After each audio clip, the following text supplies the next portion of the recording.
एक समय की बात है, अमरपुर गांव में किशन नाम का मखमल के कपड़ों का एक व्यापारी रहता था। बहुत सारे अनमोल रत्न जमा करता रहता था अपने कारोबार के जरिए। एक दिन उसके बेटी की शादी तय होती है। ऐसा अच्छा रिश्ता मिलना बड़ी सौभाग्य की बात है। हमारी बेटी उस घर में थोट बात से रहेगी। हाँ, उस शहर के लोग हमसे बड़े व्यापारी है। ऊपर से लड़के का पिता मेरा खास दोस्त है। चाहे कितना अच्छा दोस्त हो, पर लड़के के पिता है ना, उनके हिसाब से शादी करना हमारा कर्तव्य है। हमें इस बात का ध्यान रखना होगा, चाहे इसके लिए कितना भी पैसा खर्च करना पड़े। मैं तो पैसे खर्च करने को पीछे हटने वाला इंसान नहीं हूँ, तुझे तो पता है। लेकिन हमारी तरफ से हमारी बेटी के खुशी के लिए कुछ देना पड़ेगा। इसलिए मेरे पास जो अनमोल रत्न पड़े हैं, उनमें से मैं एक ले जाकर महाराज को बेच दूंगा। ये तो बहुत अच्छी बात है। ठीक है, शुभ मुहूर्त तो नजदीक आ रहा है। फिर राजा के पास कब जाएंगे? उसके लिए इंतजार क्यों करना, मैं कल सुबह ही चला जाऊंगा। लेकिन उसके लिए तो आपको जंगल से जाना होगा। ऐसा कीजिए, अपने बेटे को भी अपने साथ लेके जाइए। अगर हम दोनों साथ निकलेंगे तो यहाँ पे व्यापार को कौन संभालेगा? इसलिए दोनों में से एक को यहाँ रहना पड़ेगा। हमेशा जाने वाला ही रास्ता है। मैं 2 दिन में वापस आ जाऊंगा। ठीक है, तो जल्दी से जाइए, वापस आइए। इसके बाद व्यापारी उस अनमोल रत्न को लेकर राजधानी की ओर निकल पड़ा। महाराज की जय हो। मैं आपके लिए एक अनमोल रत्न लाया हूँ। महाराज, इसको एक बार परख लीजिए आप। शाबाश, अद्भुत, बहुत ही अच्छा है। तुरंत ही इसको मेरे मुकुट में जड़ दीजिए। किशन जी, आपने तो इसका कोई मोल नहीं बताया। महाराज, इसका मोल भला आपसे बेहतर कौन जान सकता है। आप ही इसके दाम का निर्णय लीजिए। जरूर, ये लीजिए, इसमें बहुत स्वर्ण मुद्राएं हैं, स्वीकार कीजिए। महाराज, इतनी सारी दौलत की अपेक्षा मैंने नहीं की थी। महाराज, इन स्वर्ण मुद्राओं में से कुछ ही ले जा पाऊंगा, क्योंकि जाते हुए मुझे जंगल से जाना पड़ेगा, इसलिए। ठीक है, जैसा आप कहें।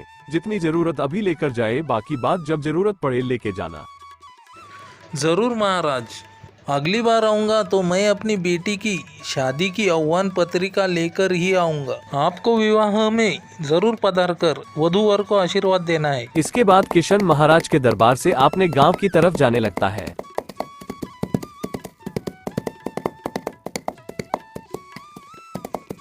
रास्ते में किशन कपिल धेनु खरीदने एक गांव में रुकता है।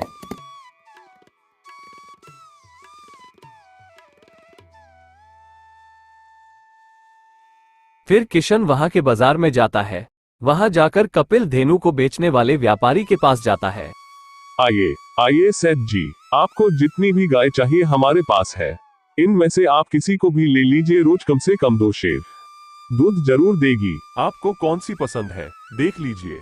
मुझे एक कपिल धेनु चाहिए, एकदम तंदुरुस्त और कम उम्र वाली। आप ही देख लीजिए, वो लाल सिंह वाली गाय को जरूर देखिए आप। उसकी उम्र केवल 4 साल ही है। बहुत बलवान गाय है। वो गाय आपको कम से कम 3 किलो दूध देगी। जी हाँ, मैं भी ऐसी गाय ही देख रहा हूँ। ये गाय मुझे बहुत पसंद है। मैं इसी को खरीद कर लेकर जाऊंगा। एक बार आप इसका दाम बताइए। जी हाँ, ये गाय हमारे गायों में सबसे अच्छी है, तो इसका दाम भी ज्यादा रहेगा। 100 रजत मुद्राएं दो और इसको लेकर जाइए।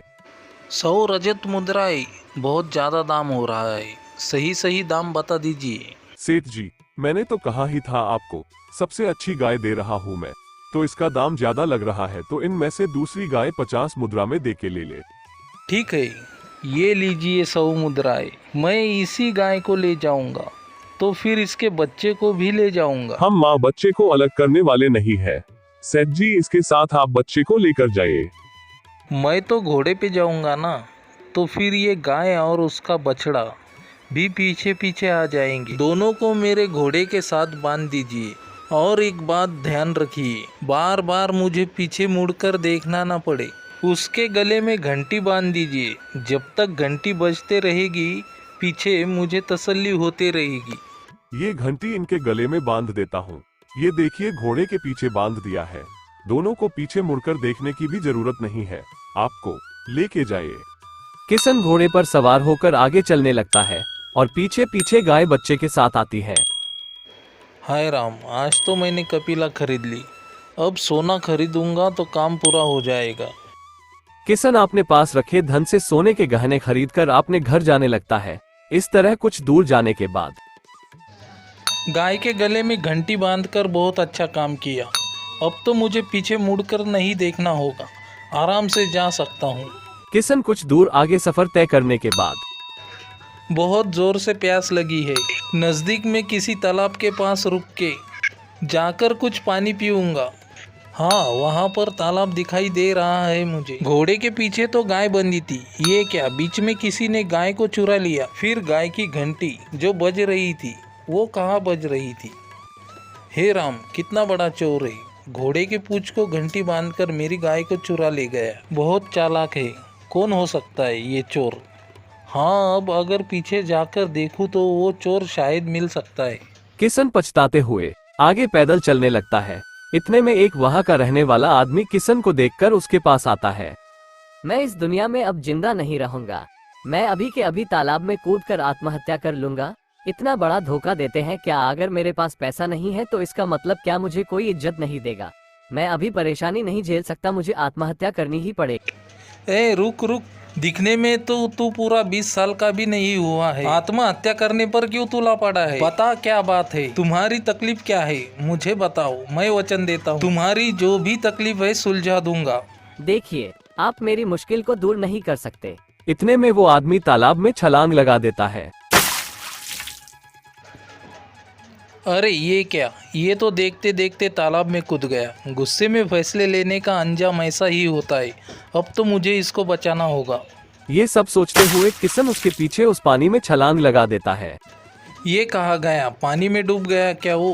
तालाब के उस तरफ जाके देखता हूँ। इसके बाद पानी में तैरते हुए वो किनारे तक पहुँचता है और सोचता है, ये क्या है।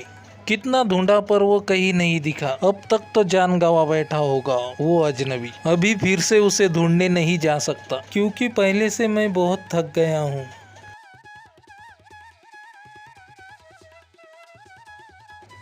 वही होगा, तालाब के उस पार है वो।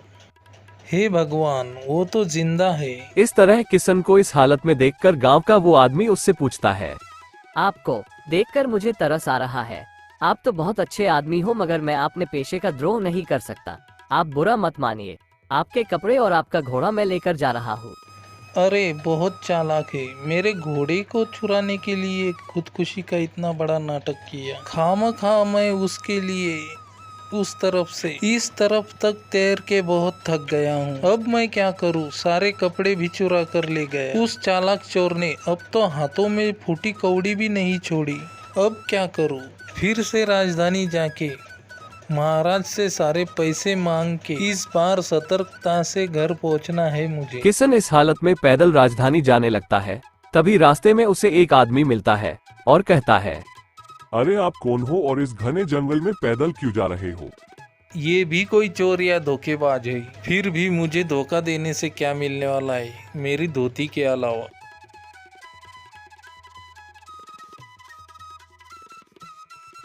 मैं क्या करूं, ऐसे धोखा देके एक अजनबी ने मेरी ये हालत कर दी। अगर मुझे वो वापस से मिल गया ना तो मैं गला दबाकर उसे जान से मार दूंगा।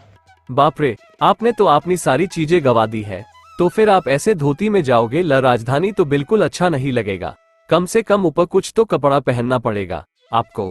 इतने घने जंगल में मुझे कपड़ा देने वाला कहाँ से मिलेगा बताओ।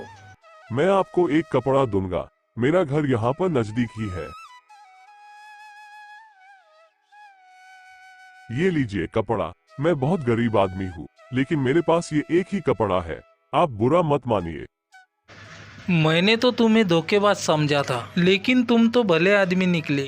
ऐसी हालत में भी तुमने मुझे कपड़ा दान कर दिया है। फिलहाल तो तुम्हें देने के लिए मेरे पास एक फूटी कौड़ी तक नहीं है। ये लो स्वर्ण अंगूठी को तुम्हारे पास रख लो। सेठ जी, मैंने तो किसी अपेक्षा से आपकी मदद नहीं की है, मुझे ये क्यों दे रहे हो। इसलिए ही तुम्हें स्वर्ण अंगूठी दे रहा हूँ। इस अंगूठी को अपने पास रख लो। इसके बाद किशन वो चोरों से धोखा खाने के बाद राजधानी की ओर वापस जाने लगता है और रास्ते में, ये क्या है जी, गाय और उसके बच्चे को लेकर आ रहे आप फिर से किसी से चोरी करके लेकर आए हो क्या। मैंने तो फिर से चोरी नहीं करने का वचन दिया था ना। इन दोनों को मैं 100 मुद्राओं में खरीद कर लाया हूँ। ऐसे कपिला गाय अगर घर में रहती है तो उसको शुभ माना जाता है। अचानक से इतने भले इंसान कैसे बन गए? मुझे तो यकीन नहीं हो रहा। तुम्हारी कसम, मैंने चोरी करना बंद कर दिया। ये दोनों खरीद के लाया हूँ। कितनी अच्छी है ये गाय, मुझे बहुत पसंद है। बलवान और काफी स्वस्थ भी, मुझे तो सच में बहुत पसंद आई। दूसरी तरफ किशन इस अवस्था में राजमहल पहुंचता है। क्या हुआ किशन जी, इतने उदास क्यों हो? आपने कपड़े ऐसे क्यों पहने हुए हैं? बताइए कुछ। क्या बताऊँ, वापस जाते वक्त मुझे 2-3 बार लूट लिया गया। पहले चोर ने गाय कब चोरी की थी ये बात तो मुझे पता भी नहीं चली। बड़ी चालाकी से चोर मेरी गाय चुरा के ले गया। ओहो, इतना चालाक है क्या वो? ठीक है, देखते हैं। आप जिस हिसाब से कह रहे हैं उस हिसाब से लग रहा है दोनों चोर आपस में मिले हुए थे। पहले वाले चोर को दूसरे वाले चोर की चोरी के बारे में पता होगा। आपका ध्यान भटकाने के लिए किया उसने ये। उन लोगों को पकड़ना इतना आसान नहीं है महाराज जी। मुझे बाकी के पैसे दिलवा दीजिए, अब मैं जाता हूँ। मेरी बेटी की शादी के लिए बहुत से सामान खरीदने हैं। देखिए किशन जी, आप बाकी के पैसे लेकर तो जाइए, अगर फिर से वो चोर तुम्हें लूट लेंगे तो। इसलिए मेरी बात मानिए, आप 2 दिन राजधानी में आराम कीजिए। तब तक उन दोनों चोरों को मैं देखता हूँ। मैं अभी आदेश देता हूँ, मंत्री जी पूरे राज्य उन चोरों के बारे में डिंडोरा पिटवा दीजिए। जितना जल्दी हो सके उनको ढूंढो। सुनिए सुनिए सुनिए सुनिए, आप लोगों को खबर दी जाती है कि हमारे महाराज को स्वस्थ और दूध देने वाली कपिला चाहिए। ऐसी गाय को लाके देने वाले को महाराज 1000 स्वर्ण मुद्राएं भेंट करेंगे। ये क्या? इस गाय को अगर महाराज को दे दिया तो 1000 स्वर्ण मुद्राएं मिलेगी। मैं अभी घर जाकर सूरी को लेकर उस गाय को महाराज के पास भेजती हूँ। इसके बाद सुरमनी घर जाकर सूरी को ढूंढती है पर वो घर पर कहीं नजर नहीं आता। अब ये कहाँ चला गया? कभी समय पर रहता ही नहीं है, बुद्धू कहीं का। मैं ही एक काम करती हूँ, इस गाय को लेकर मैं ही चली जाती हूँ। अगर कोई और गाय को लेकर चला गया तो मुझे स्वर्ण मुद्राएं नहीं मिल पाएगी। सुरमनी जल्दी से उस गाय को और उसके बच्चे को लेकर राजधानी की ओर चली जाती है।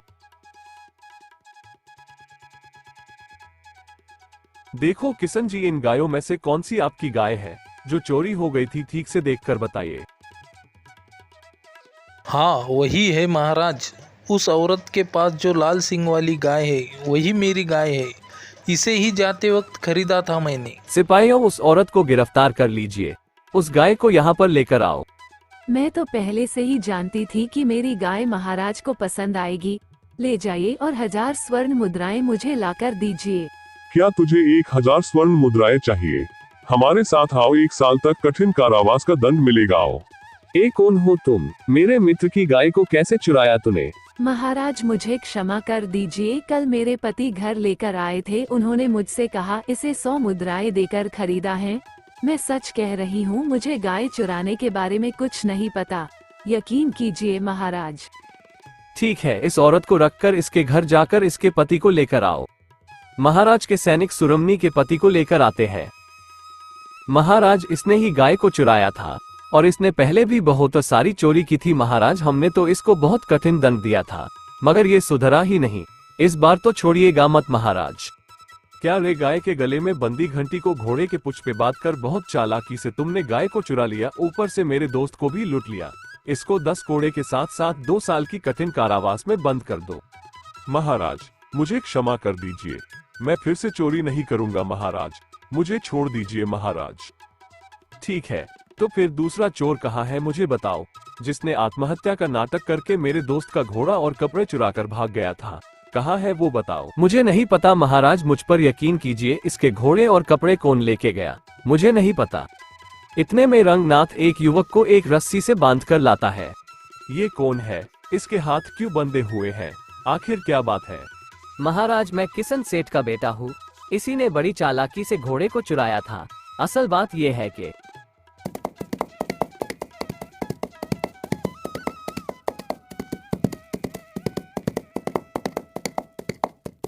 ये क्या, किसके घर के सामने रुक गया ये? और ये तो बहुत अमीर आदमी लग रहा है।